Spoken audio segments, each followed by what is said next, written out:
This is a vehicle bought in Manheim in Florida. The tops of all of the door handles have damage, clear coat damage. That one is scraped. Damage on that one.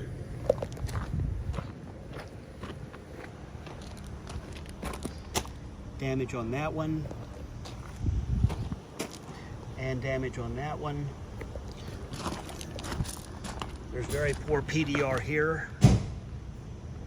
Bunch of small dents on the rear bumper.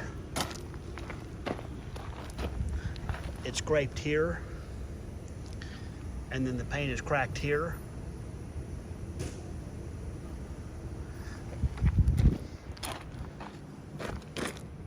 Also, there's poor PDR on the trunk.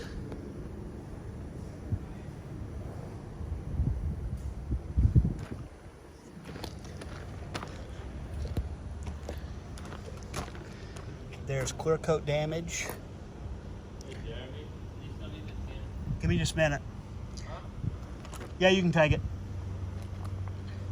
There's clear coat damage all along the pinstriping.